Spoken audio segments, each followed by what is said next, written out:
Hello and a warm welcome here back at Feeling Terrific. Today there's another special guest on my show, I would say. It's Karolina. Karolina is also a colleague of mine, and she has quite an interesting story, which we will tackle today. She left a company after almost 20 years and started at a new one. And lucky us, it is service now, right? So we have the chance working together. Also, if not directly, but anyway. So maybe I make a quick intro to you, Karolina. You are currently a solution consultant at ServiceNow within the employee experience field based out of Poland. And today we will talk about different topics, right? And among them is how it is for you to leave a company after 20 years and start in a new one. So having said that, thank you for your time, Karolina. Over to you. Who are you? And thank you for an authentic insight. Okay. Hello everyone. First of all, Christian, thank you very much for having me here. So it's a real pleasure. And for everyone who is hearing, it's my really first time I'm anyone podcast or anything similar. So I'm feeling a little bit nervous, but I hope I have something to share, which some of you at least will find interesting or maybe helping in your career, professional career, or whatever choices you have to make. So as Christian said, my name is Karolina Ryzko. I'm based in Warsaw, and I have more than 20 years of career in the IT space, mostly in professional services, implementing HR software. On the private side, I'm a mother of 3 teenagers, so you can imagine it's quite exhausting. So changing a company with such circumstances at home are probably even more challenging. But well, I enjoy both things: my family life and also my professional life. So here I am from Warsaw, Poland. Perfect. That was quite a good introduction, so thank you for that. Maybe the first question on that then. So what drives you as a person in general? Well, that's a deep question and not that easy to answer. But I'm really thankful that you shared with me some of your questions, so not everything is surprise. And I had the opportunity to think a little bit about this. And what drives me as a person, first of all, these are people. So relationship, my friends, my family, friends I meet at the companies I work for, my customers. I love working with people and having a good relationship, having a friendly environment around is definitely something important for me. But there is also another aspect, especially visible in professional life, but not only. I discovered about myself I'm driven by fixing inefficiencies, I would say. So I love to see that things are going smooth. So, on the professional level, I love to see that I can help customers to improve their processes or to do some small steps or big steps, which allow them to feel better at company, to have better experience and so on. But it also goes for the private life. So, I hate wasting time on the small inefficiencies at home. So I like things being organized well, and then we have more time to enjoy ourselves, to be happy, and also not to struggle with the reality. So that drives me. Solving problems, fixing issues, and getting things organized smoothly around me. So would you say the love for relationships, building them, leveraging them, etc., and also the focus on being organized helped you also to be I assume you were successful at Oracle before, helped you for being successful there? Yes, definitely. I think that many people appreciate, because what binds these two things together, what links these two things together, is that I really like to be helpful for people. I mean, if I see inefficiencies, I'm happy to help them fix it. Yeah. So, and it was my attitude for my professional career so far. I was working as consultant, implementation consultant. I was working on various internal roles. And very often these roles were not well defined, and it was up to me to shape the role, the job I was doing. And I usually was shaping it into this direction where I see I can bring value by fixing something, by making a bridge between people, bringing some knowledge to somebody who needs this knowledge. And I think it was really appreciated. Yeah. No, that's very interesting, and we will come back to that later on. Maybe let us start from a different perspective, maybe from the beginning of your professional career, or with building the baseline, right? So you have made a master's degree in computer science. Why the interest in computer science? Well, it was, 25 years ago, back to the end of 19th. And I didn't know actually what is even computer science, being honest at that time. But I knew I'm good in mathematics and I like practical things. So it was more about finding a field where my analytical skills, my math skills can be applied somehow to the real life. Well, so that I figured out that maybe computer science is the right direction. Actually, what I did, I studied very theoretical computer science. So I can't say I apply anything out of this now in my daily job, or only a very, very small amount. But definitely it gave me a lot of understanding how to solve problems, how to analyze problems, how to cut them down to small pieces which could be solved, how to build efficient algorithms. So many things maybe not that straightforward. I'm not programmer. I'm also not a scientist in IT space, but still I think I got quite a lot of interesting skills and competences out of my study. Yeah. So you scratched it already a little bit, right? But what did you learn that still shapes you today? Well, I think that's exactly what I said. So rather the way of analytical thinking, the way how to approach complex problems. Also, that things are changing because IT is such a quickly changing environment that you need always to adapt to this space. So even, between my first year of study and my 5th years of study, the progress in the technology was enormous, and so on. So such things. And as you can see, it is all rather in the soft competences or skills, not really the hard ones. But as many of us probably know nowadays, they are even more important. The ability to learn new things, the ability to adapt to change. These are important things, I believe. Yeah. Always. I mean, the example you just described also supports the quote or sentence, hire for talent, train for skills, right? Yes, that's exactly what I think you recognize very well in your recruitment field and in your professional career, and I can only agree with this. Yeah, it's definitely the future. Let us come back and now dig a little bit deeper into things, right? So you started at Oracle in April 22 as a consultant. Why did you join Oracle at that time? I was already working 2 years in the Oracle space. I was implementing Oracle software being at another company.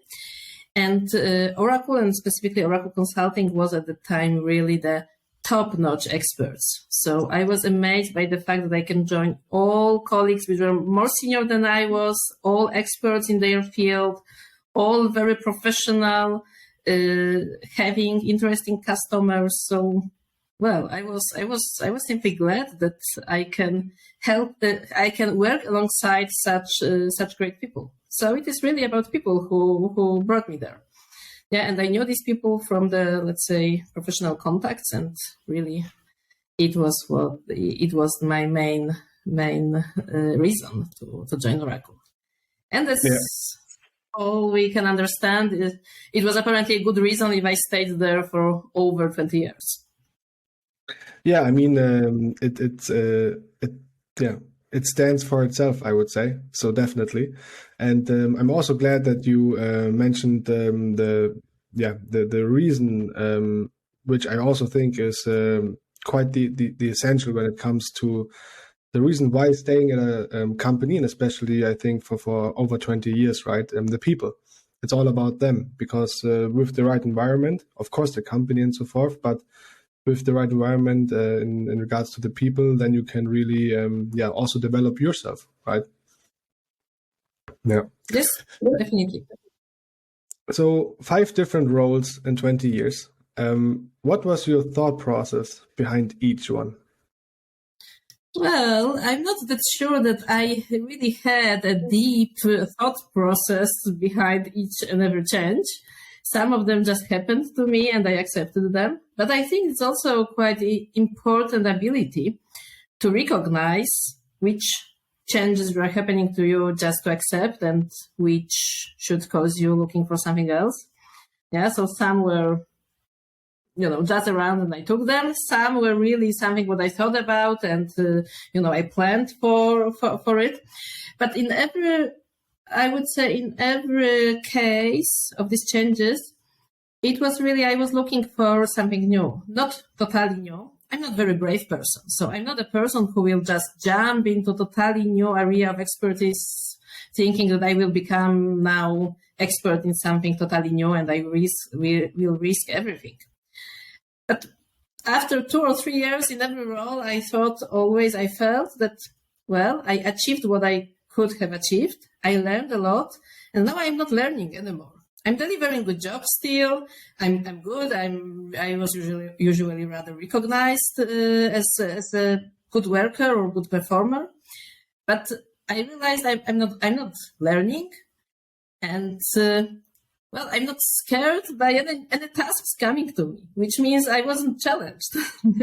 And then I was trying to look around and to see if there is maybe something new what I can, or not brand new, but still in the same area, the same direction, but something where I can have a little bit more of challenges.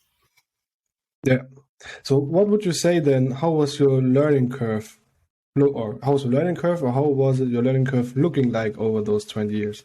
Within one company? It's a very wavy curve. I really see it rather as a cycle. So I learn in the new role. First year, I learn what is needed. Of course, building up upon something what I knew already. You never start from scratch. You build always upon what you learned before, upon your expertise, experience, and so on. But then there are new challenges. So first year, I figure out how to solve these challenges, what skills are needed, what knowledge. Then in the second year, I usually master this. And then the third year, I slowly became bored a little bit, or seeing that, well, I learned what was to be learned in this role, and now I need something new.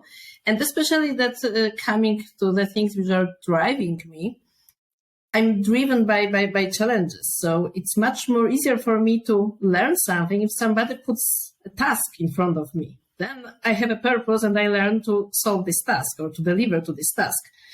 If it is, there are people who can just think about they want to learn something new without any task, without any challenge. They just go and learn these things.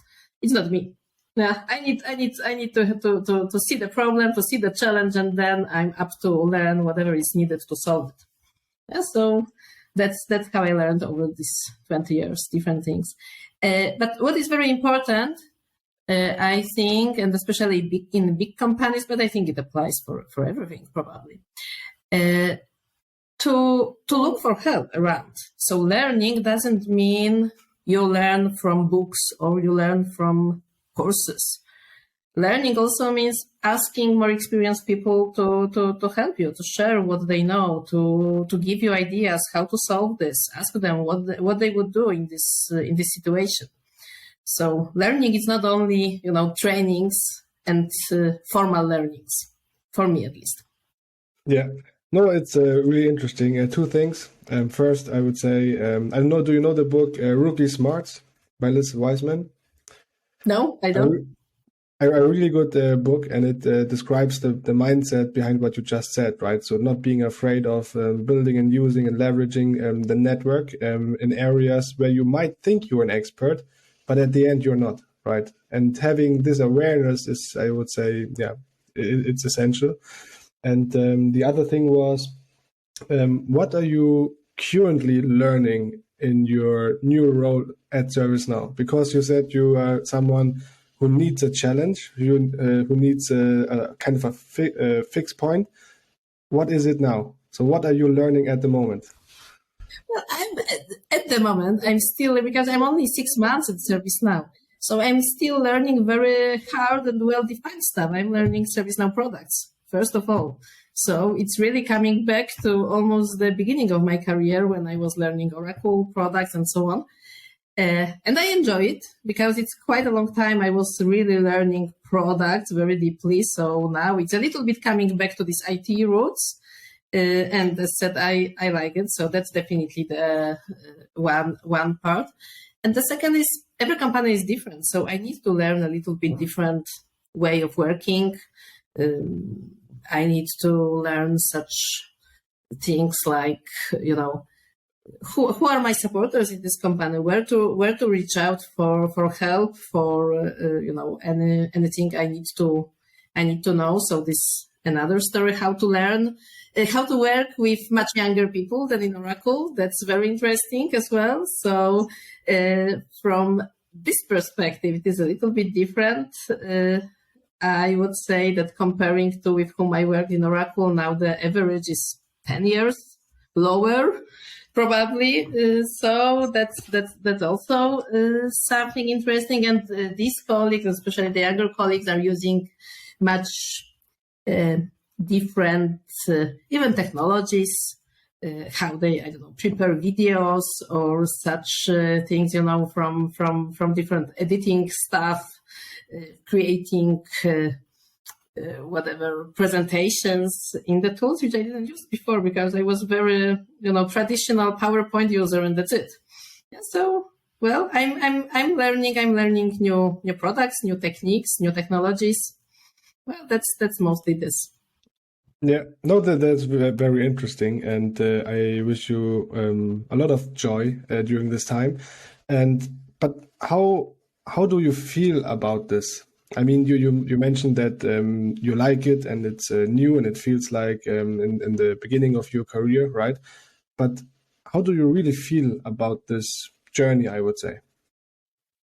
I really feel excited. I wasn't sure when I was of course full of concerns when changing the job, even if it was entirely my decision. I reached out to ServiceNow. I wasn't pushed out of Oracle, nothing like this. Still, I was a little bit afraid.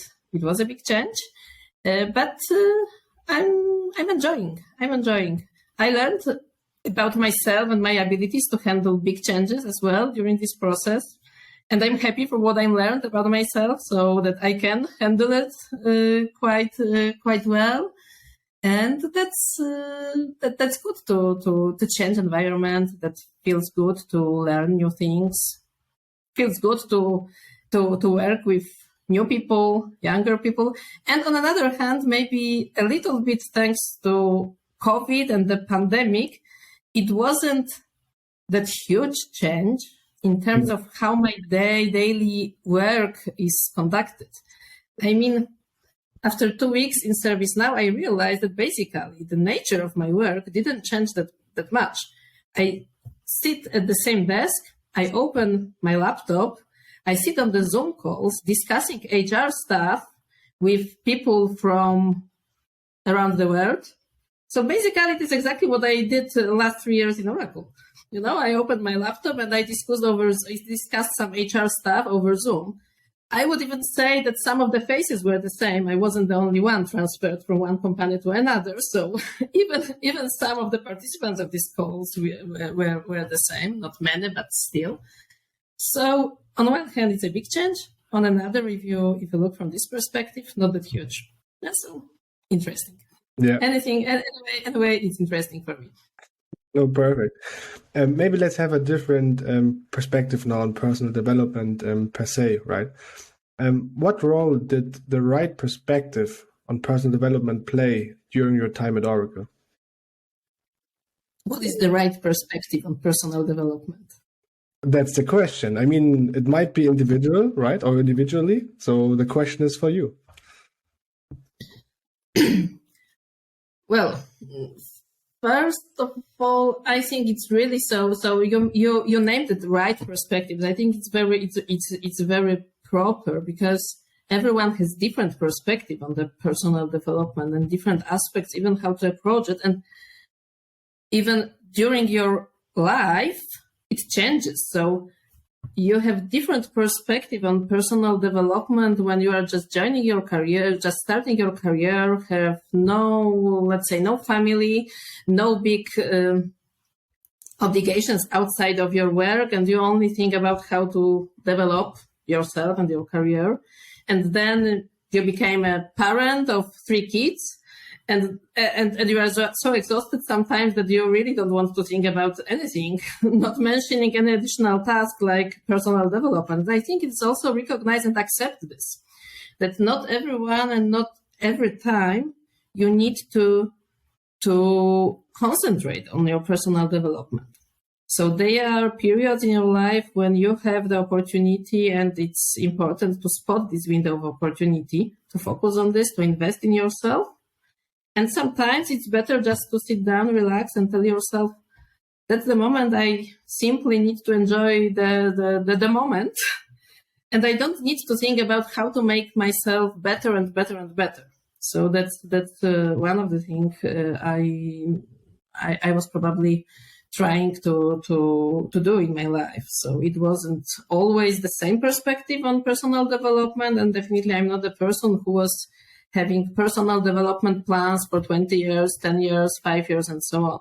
So there were moments when I see I need something, I need to plan, I need to think about what to do. These are the areas where I want to invest really more time, more efforts. And in some moments, I simply didn't have space for it. Yeah. So, yeah. No, I think I would agree, right? Because as you mentioned, we are humans and we have different phases in our life. So yeah, it's just individually, and it has to adapt. I mean, yeah, everyone has obviously different perspectives on it, but it's an interesting one. But thank you for sharing yours with us. Well, I can add to this. I was today on a meeting with like 20 or 30 very senior HR practitioners from different industries, different customers. And there was a discussion around learning programs and development programs. And it was one of the points mentioned by them. Even if it sounds very interesting for everyone or catching, that we have very strong, important personal development programs inside companies, it is also important to recognize that not everyone, not in every moment, needs the development. Sometimes people need to focus on something else, or sometimes it's important to give them the space to develop themselves outside of professional environment. Now, even not telling employer that they are developing themselves in something else. I don't know, they are doing arts or whatever, playing violin, So I think it's now recognized by HR departments as well. That's visible in companies. Yeah, and you're within, as already mentioned, or you were within Oracle for a long time, over 20 years, right? And I assume you were quite successful. Otherwise, you wouldn't have done 5 different jobs within one company, right? Please correct. Maybe I was shifted, from one job to another because they wanted to get rid of me. So you never know. I just wanted, please correct me if I'm wrong, but I hope I'm not wrong. What would you say was your key to success? I think that probably 2 things. One is curiosity. So what's happening around me? Not only focusing on my own job, but also seeing wider, seeing the purpose, but also seeing, thanks to this, some opportunities around. And also understanding. Curiosity means also trying to understand others people point of views or interest or their values and what is important for them. So it allows you to deliver the job in the way which really helps them and resonates with other people. So it is all in this curiosity, I would say. That's one thing. And the second thing, it's probably not that very popular. I haven't seen it in the development plans or trainings and so on, but one needs to be diligent with the job. So to deliver what you're asked to deliver in the best quality you are able to do. And if you make an error, just correct yourself, admit it and correct and do better next time. So I think that it's nowadays nobody is really focusing on this, maybe because it's obvious, but sometimes it's not. So the quality of the work you are doing is something what finally is being spotted and observed by others. And also it influences other lives. So we all work in teams. And if you are not delivering to the quality standards, well, the other are suffering. So these two things are connected as well, to understand other people's needs, points of views, and to deliver what you promised. Yeah. No, that's a very good shout out, right? To have to focus on both, because I also can say it from my experience, right? It is, or you can easily lose the focus. And at the end, you were hired for a reason, from a quality perspective, but also then from a work perspective, right? So you're here to do a job, because at the end, also when companies are saying, we are family and stuff like that, right? At the end, it's a job. And I think everyone can resonate with that in nowadays world, and with all the news which were announced and stuff like that. So yeah, very good shout out. Maybe a much more deeper question. Maybe it's not so deep for you, but what does success mean to you? I don't know. Well, of course, I would say recognition, and it doesn't mean, necessarily huge bonuses and so on, but being recognized really by coworkers as a person who delivers, as I said, good job and helps others. Also, it means for me stability. So if you are successful, you know that you are valued in the team and you feel somehow secure that you will not lose this job simply as this. Personally, it's important for me. What was always important is important now. If I'm successful at my job, at least it was my experience in the companies I was working for and I'm working now, you get trust, and it means you can shape your role, and you also could better balance your work and life. I mean, if everyone knows that you deliver and you are good and you are successful in your job, you can easily discuss, I don't know, some flexibility in your schedule, or you don't need to be micromanaged. And this is also one of the measurements for success for me. If I'm given freedom to deliver what I need to deliver in the way I want, in the way which is according to how I plan, not being prescribed by the company or by the manager. So I don't need to be like a top talent on all boards in the company, but I feel successful if I feel that I have trust of my management, for example, and trust of my colleagues, which allows me to be more successful later on. Yeah, no, that's also very good. What role did play your team and manager in your success? Well, I had many managers, so there is no easy answer to this. Yeah, so sometimes some of them played huge roles. Some of them became my friends even after I changed the position, and were my maybe not official mentors, but were helping me to discuss some issues and so on. So it was important.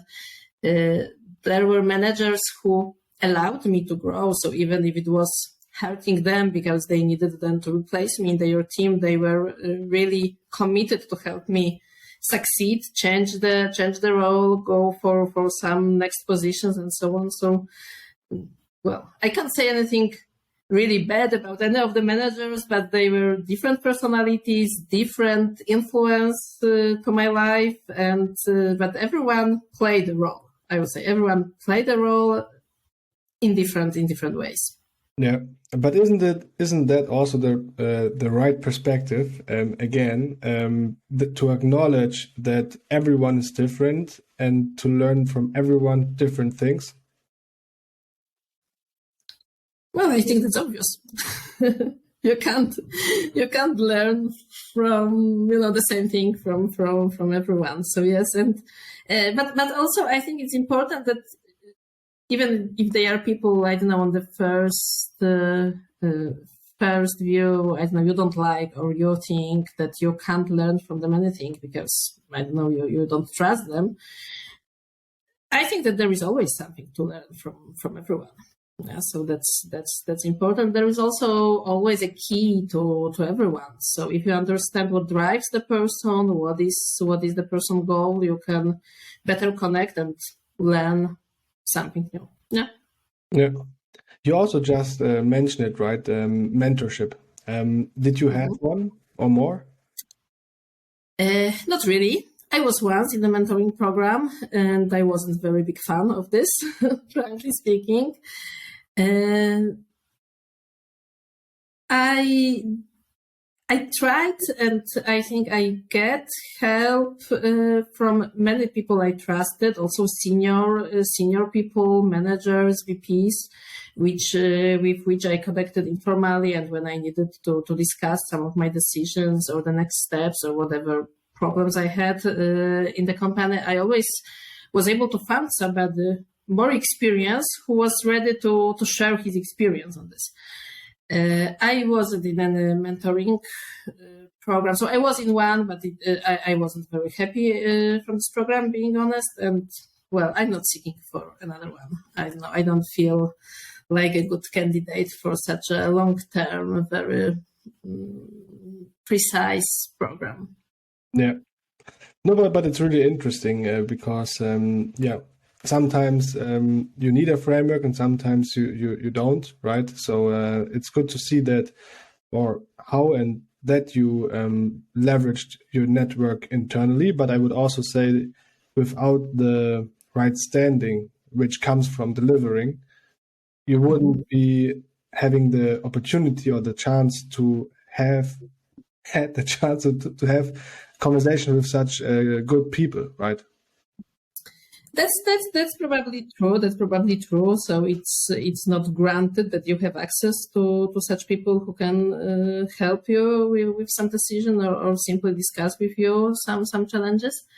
That's true. Having a little bit back to this mentoring program, because I definitely don't want to discourage people from mentoring programs and so on. I simply think it's not my thing. Also because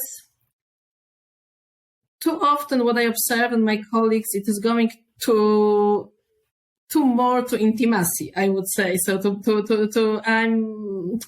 I try to keep my personal life and my professional life apart.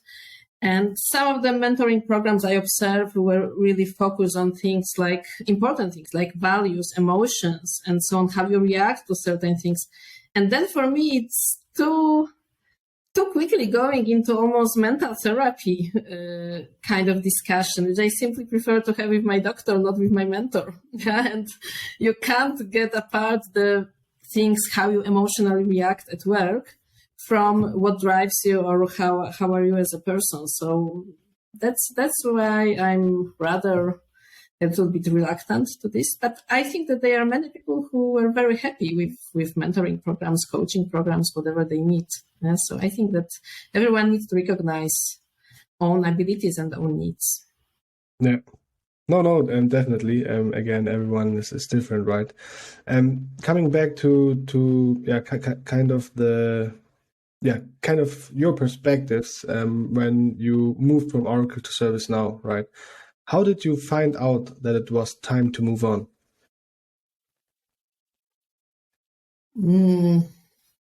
I think coming back to what I said on the beginning of this call, I felt I'm not learning. I'm not finding enough of challenges in the position I was. So I started to look around, also internally in Oracle. So it wasn't immediately, okay, I'm not learning in this position anymore. I don't know what are my next actions. So I go out.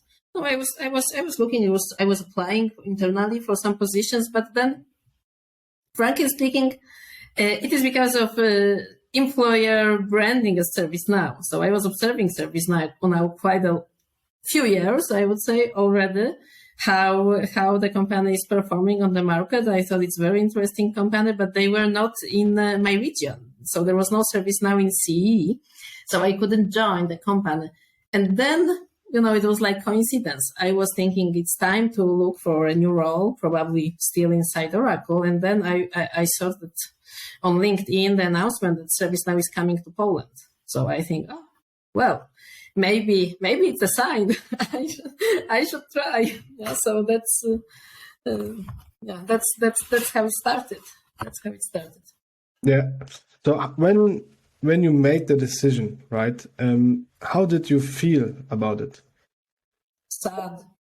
I was very emotional. I had so many friends in Oracle after so many years. I was really sad. Even if I felt really enthusiastic, even if I felt, it will be a great new challenge, and I was curious what the future brings. I think that last week in Oracle it was full of tears. I was literally crying, talking to my friends and saying goodbye. So, well, it was emotional. Yeah, no. From my personal point of view, I think if someone wouldn't be that or wouldn't be emotional in whatever way that means after 20 years, then something would be wrong. But just my point of view. I'm wondering, how did you approach the first weeks and months in your new role company to set yourself up for success? Mm-hmm. I'm still not sure if I set myself up to success. The next months or years will prove it or not. I was lucky being in ServiceNow because the onboarding process is really very well prescribed for the new joiners. So I was following the framework. But as always, for me, it was important to make new connections. I like very much the fact that we have buddies assigned, and my buddy is really, really still very, very helping person, always open to my questions. And I use his knowledge and his experience, even sometimes for very, very simple things. So I tried to leverage the connections I had, from Oracle, frankly speaking, because as I said, I discovered more colleagues. Even if I didn't know before, when I joined ServiceNow, I discovered on some calls, the known names. So I also reached out to them to have a kind of network of relationship. On the very beginning, I said I'm really a relationship person. I like people. I want to have friends. So it helped me to feel more comfortable here. If I knew that there are some names I know, some people I can reach out to, and so on. And I'm learning. So, whatever. I joined a lot of calls just to understand, even if they are not directly from my area, just to understand the big picture, how the company is working, what are people responsible for, what are challenges in other countries. I try to use every opportunity to talk to people. Yeah. You also already just mentioned it, right? And I think everyone who's listening to this conversation or watching this on YouTube can tell or can answer the next question, right? But I'm going to ask it anyway. So, you are with ServiceNow for 7 years plus minus, right? Are you still smiling? Months, not years. Months. Sorry, months. Years would be too far. As you can see, yes, I'm still smiling. I'm still in this enthusiast mode, and I hope it will be like this for a longer time. Yeah. Last question in that regards. So you left a company after 20 years, right? Would you do it again? Yes, I don't regret. Even as said, even if I was sad, emotional, and it was a big change, I think it was needed for me. And well, yes, sometimes something needs to be changed in life, even if it is a company which is almost like your family. You know, it is like being a teenager and then leaving the parent house. So Yeah. No, no, good for you that there's no regret so far. Hope that won't change also. Maybe another or last question from my side. Self-awareness, self-reflection, mental health, recharging, purpose. Buzzword bingo or what?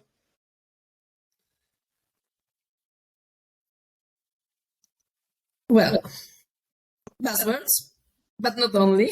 Yeah, so sometimes I think there are too many of them. And as said, sometimes I feel that everything about business is concentrating of self-awareness, motivation, purpose, and so on. And simply we don't think about deliver your job diligently, which is the first thing which should be done.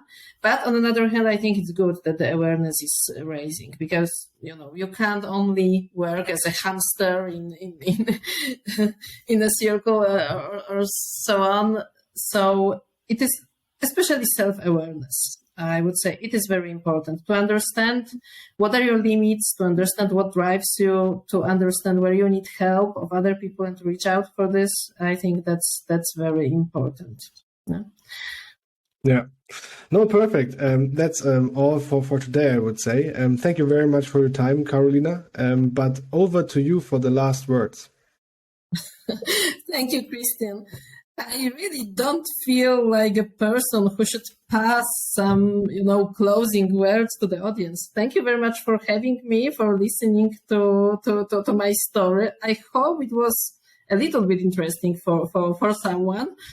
And well, good luck to everyone in your career and in your personal development.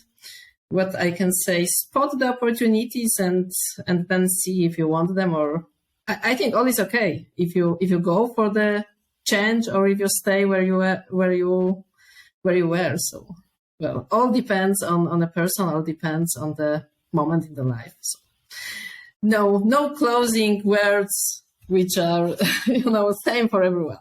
I don't believe in such sentences. Your closing words were perfect. So thank you for that, Karolina, and hope to see you soon. Take care. Thank you. Bye bye. Take care.